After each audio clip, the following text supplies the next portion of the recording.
Hello అండి, నా పేరు కస్తూరి లక్ష్మి. ఎల్పీస్ కిచెన్కి స్వాగతం. ఈరోజు నేను రుచికరమైన గోంగూర పచ్చడి ఎలా చేయాలో చెప్తాను. అందరికీ ఇష్టం గోంగూర, రకరకాలుగా కూడా చేస్తారు. ఈరోజు గోంగూర పచ్చడి ఎలా చేయాలో ఒక కట్ట తీసుకోండి, లేకపోతే విడిగా ఆకులు కోసిన ఉన్న తీసుకుని చక్కగా కడిగి ఆరబెట్టుకోవాలి. ఆరబెట్టుకుని ఉంచుకుని ఎండలో కాదండి, బయట గాలికి మామూలుగా ఇంట్లో ఫ్యాన్ కింద కానీ ఎట్లయినా ఆరబెట్టుకున్నాక ఒక 4 టేబుల్ స్పూన్ ఆయిల్ తీసుకుని అందులో మనం ఆరబెట్టుకున్న గోంగూర ఆకులు వేసి కొంచెం వేయించాలి. ఇలాగా ఆకు రంగు మారేదాకా వేయించాలి.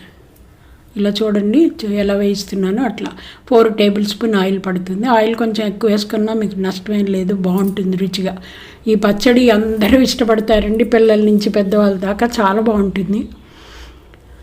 ఇలాగ వేయించుకోవాలి. ఇలా వేయించుకుని పక్కన పెట్టుకోండి, చల్లార్చుకోండి.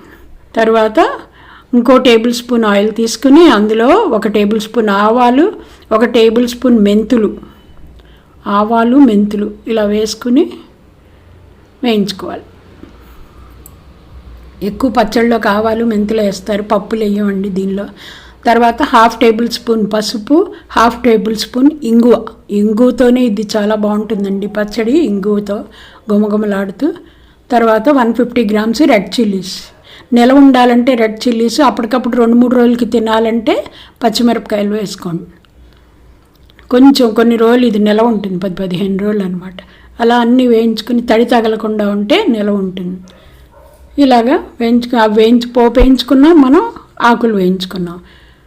అందులో ఉప్పు వేయండి. 1.5 టేబుల్ స్పూన్ రాక్ సాల్ట్ వేస్తున్నాను నేను. మీరు కావాలంటే మామూలు సాల్ట్ కూడా వేసుకోవచ్చు. మామూలు సాల్ట్ కొంచెం తగ్గించి వేయాలన్నమాట. రుచికి చూసుకుని మీకు ఎంత సరిపడేసుకోవచ్చు, కావాలంటే మళ్ళీ కలుపుకోవచ్చు. ఇవన్నీ చల్లారాక ఆకులు ఇవి చల్లారాక 2 కలిపి గ్రైండ్ చేయండి. కొంచెం ఆకులు వేసుకుంటూ గ్రైండ్ చేయండి. ఒకేసారి ఆకులు అవన్నీ వేస్తే తిరగదనమాట.